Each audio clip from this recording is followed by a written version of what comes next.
السلام علیکم ناظرین، آج ہم آپ کو حضرت ابراہیم علیہ السلام کی عمر اور ان کے وفات کے بارے میں بتائیں گے۔ ابن جریر نے اپنی تاریخ میں ذکر کیا ہے کہ حضرت ابراہیم علیہ السلام کی پیدائش نمرود بن کنعان کے زمانے میں ہوئی اور ایک قول کے مطابق نمرود ہی زحا کے بادشاہ کے نام سے مشہور ہے، جس کے بارے میں کہا جاتا ہے کہ اس نے 1000 سال بادشاہی کی۔ یہ انتہائی جابر و ظالم بادشاہ تھا۔ بعض کہتے ہیں کہ بنی راسب کے قبیلے سے تھا، جن کی طرف حضرت نوح علیہ السلام کو نبی بنا کر بھیجا گیا تھا۔ اس کے دور میں ایک ستارہ طلوع ہوا جو سورج اور چاند کی روشنی سے کچھ ہی کم تھا، تو اس سے لوگ گھبرا گئے، یہاں تک کہ نمرود بھی گھبرایا۔ اس نے نجومی اور کاہنوں کو اکٹھا کیا اور ستارے کے بارے میں پوچھا۔ انہوں نے جواب میں کہا کہ تیری رعایا میں ایک لڑکا پیدا ہوگا جس کے ہاتھوں میں تیرا ملک جاتا رہے گا۔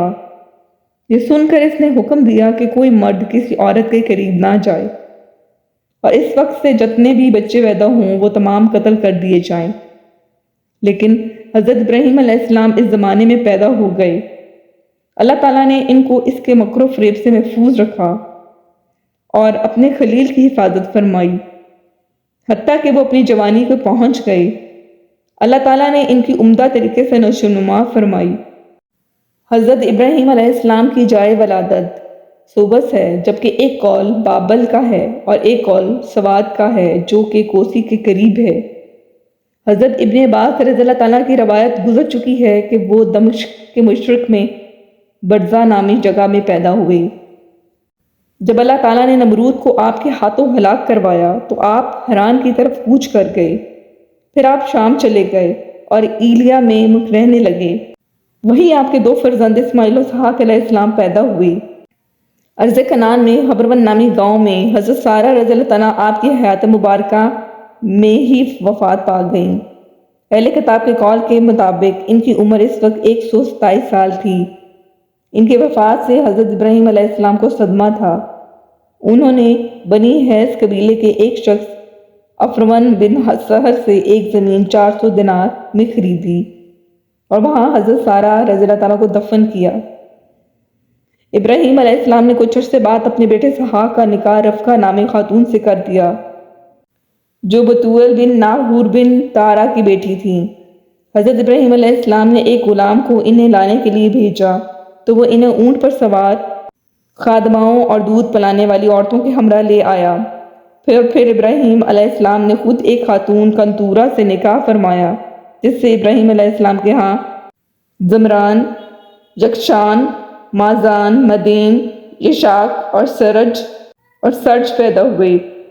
اہل کتاب نے ان تمام کی اولاد کا ذکر کیا ہے جو سب کے سب کنتورہ کی اولاد میں تھے۔ بزرگوں کے واسطے سے حضرت ابراہیم علیہ السلام کے پاس ملک و موت کے آنے کے بہت سے واقعات ذکر کیے ہیں۔ اللہ تعالیٰ ہی ان کی درستگی کا حال جانتے ہیں۔ بعض کا قول یہ ہے کہ وہ اچانک وفات پا گئے۔ اسی طرح سلمان اور داؤد علیہ السلام کی وفات بھی اچانک ہوئی تھی۔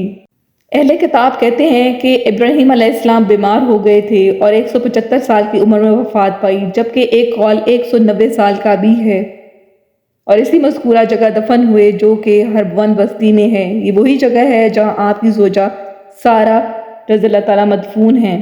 حضرت اسماعیل اور اسحاق علیہ السلام نے آپ کی تدفین کا اہتمام کیا۔ ابن کلبی کی روایت کے مطابق آپ 200 سال حیات رہے۔ رسول اللہ صلی اللہ علیہ وسلم کا ارشاد ہے کہ ابراہیم علیہ السلام نے قدوم میں ختنہ فرمایا اور اس وقت ان کی عمر 120 سال تھی۔ اس کے بعد آپ اسی سال حیات رہے۔ ابن حبان فرماتے ہیں کہ قدوم کا لفظ جو حدیث میں آیا ہے وہ ایک علاقے کا نام ہے۔ میں کہتا ہوں کہ صحیح جو بات ہے وہ یہ ہے کہ انہوں نے جب ختنہ کیا تو اس وقت ان کی عمر 80 سال تھی۔ ایک حدیث میں یہی ہے اور اس کے بعد کی حیات کا کوئی ذکر نہیں۔ روایت ہے کہ حضرت ابراہیم علیہ السلام پہلے انسان ہیں جنہوں نے شلوار زیب تن فرمائی، اور پہلے انسان ہے جس نے مانگ نکالی، اور پہلے آدمی ہے جس نے زیر ناف والوں کی صفائی کی، اور پہلے انسان ہے جس نے قدوم آلے کے ساتھ ختنہ کیا، جبکہ ان کی عمر 120 سال تھی اور اسی سال بعد میں زندہ رہے، جبکہ ان کی عمر 120 سال تھی اور 80 سال بعد میں زندہ رہے۔ پہلے شخص ہیں جس نے مہمان نوازی کی، پہلے شخص ہیں جس نے مہمان نوازی کی بنیاد ڈالی، اور پہلے شخص ہیں جن کے بال سفید ہوئے۔ حضرت سعد بن مسیب فرماتے ہیں کہ ابراہیم علیہ السلام پہلے شخص ہیں جنہوں نے مہمان نوازی فرمائی اور سب سے پہلے ختنہ کیا، اور سب سے پہلے ہیں جنہوں نے اپنی مونچھوں کو کٹوایا، اور سب سے پہلے مرد ہیں جنہوں نے سفید بال دیکھے اور کہنے لگے اے پروردگار یہ کیا ہے؟ اللہ تعالیٰ نے فرمایا کہ یہ وقار ہے۔ عرض کیا اے پروردگار میرے وقار میں اضافہ فرما دیجئے۔ ان دونوں روایتوں سے پہلی روایت میں 3 چیزوں کا اضافہ ہے کہ سب سے پہلے مونچھیں گھٹائیں، زیر ناف بالوں کی صفائی کی، اور شلوار زیب تن فرمائی۔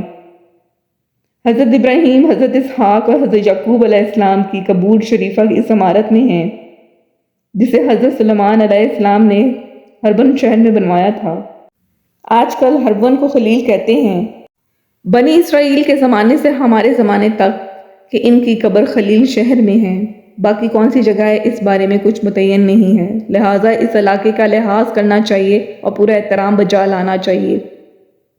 اسے کھودنا، کھیتی باڑی کرنا صحیح معلوم نہیں ہوتا، یہ نامعلوم حضرت ابراہیم یا کسی اور کی قبر وہاں موجود ہو۔